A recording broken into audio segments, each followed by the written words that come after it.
may call upon Amy to present. Her title of the talk is From Growing Food to Growing Cash. So the impact of agrarian transition on diets and nutrition in rural Indonesia. Thank you. So the first talk in this session is not really about nutrition-sensitive intervention. Sorry, I was put in the program.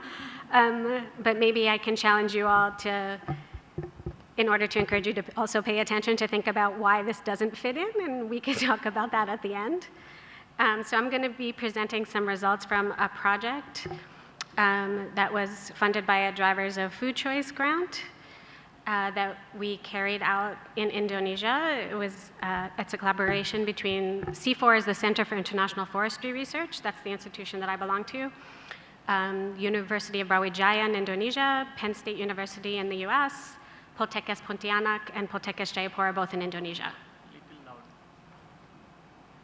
So just to give you some background about what motivated this project, Indonesia is kind of a classic nutrition transition country with triple burden of malnutrition, high rates of stunting, increasing rates of obesity and overweight, increases in diabetes and cardiovascular diseases over the last 2 decades. So that's the nutrition context. Side by side with that is the landscape context. As many of you know, Indonesia has been undergoing rapid deforestation over the last few decades, and major changes in the rural landscapes from smallholder polycultural cultivation to cash crop production. And the major cash crop produced in Indonesia is oil palm. So we were interested in looking at how that change in context might affect the rural food environment and food choice. So let me just say, because I didn't mention in the beginning, that the nutrition transition is happening both in urban and rural areas in Indonesia. So specifically, we wanted to look at the role of conversion of landscapes from smallholder agriculture, these mixed food crop systems, to oil palm production, and how that was shaping, how that might be shaping food choice in rural Indonesia. So before starting the project, this was kind of the schema that we had in mind. So we see there's 3 different potential land use systems that I have outlined here. So there's oil palm on the one hand, and then what I'm calling traditional livelihood strategies. So swidden cultivation is one major one, and that's basically the same thing as shifting cultivation or slash and burn agriculture, depending on what part of the world you're from. You just call it different things. And there's also another strategy that's not agriculture-based, but is also dependent on the land, and that's hunting and collecting. So we postulated that a conversion of those changes in those traditional practices to oil palm production would likely lead to higher incomes, which would probably affect food choice. It would likely lead to better infrastructure and better access to markets. But on the other hand, it would possibly lead to a decline in the diversity of crops grown and a decline in access to wild foods. And we weren't really sure about how that would affect people's time use. So all of those things would likely affect food choice. So we decided to see if that was the case. So we had 2 major study sites, one in western Indonesia, in West Kalimantan on the island of Borneo in Kapuas Hulu district.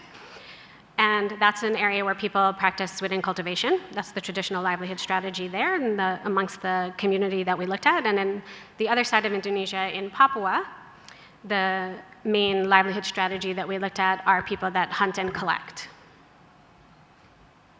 So in each site, we looked only at indigenous residents. We didn't look at transmigrants. So in West Kalimantan, we looked at Dayak communities, where we had half of our sample were people that worked in oil palm, and half of our sample were people that were practicing swidden cultivation.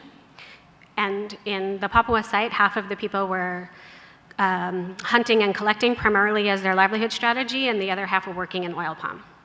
So in each site, we had 500 pairs of mothers with children And in the West Kalimantan site, we interviewed we did a 24-hour quantitative recall in 2 seasons, post-harvest and pre-harvest.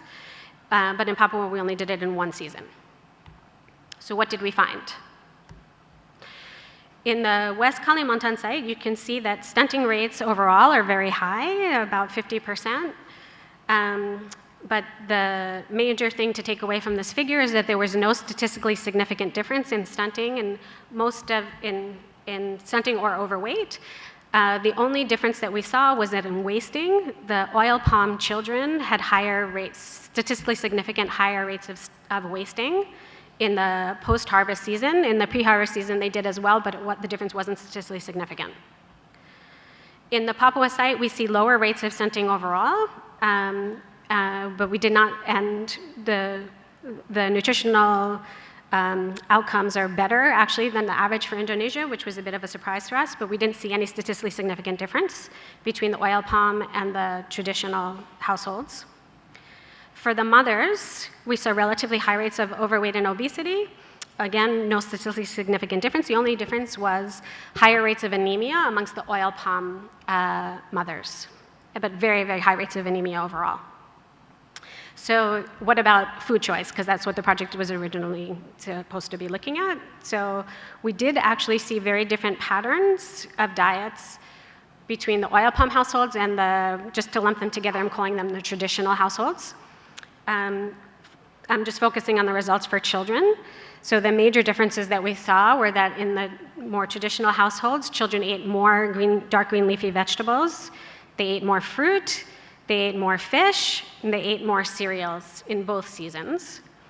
But they ate less, or the oil palm households ate more, however you want to look at it, dairy and eggs.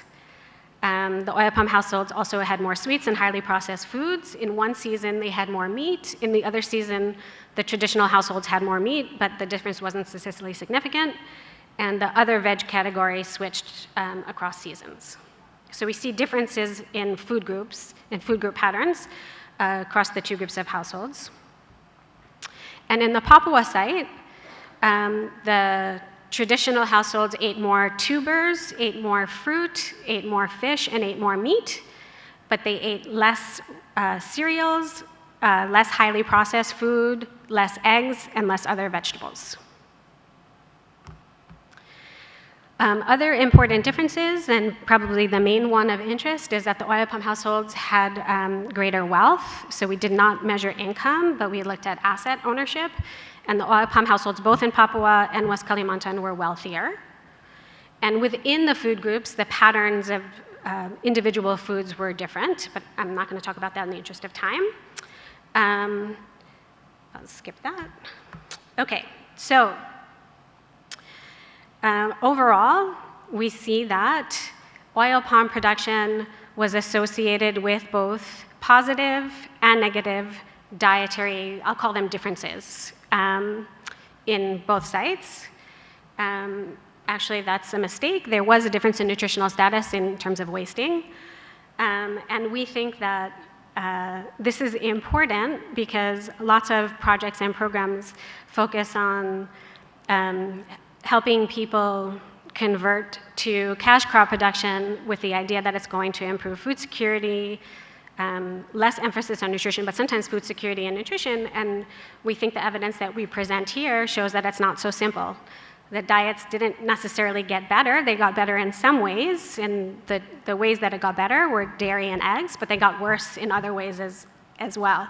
So less fruits, less dark green leafy vegetables, less fish, and in Papua, even less meat.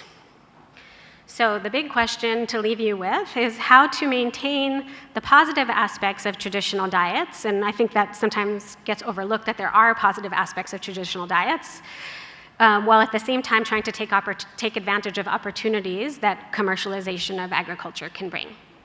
Thanks very much.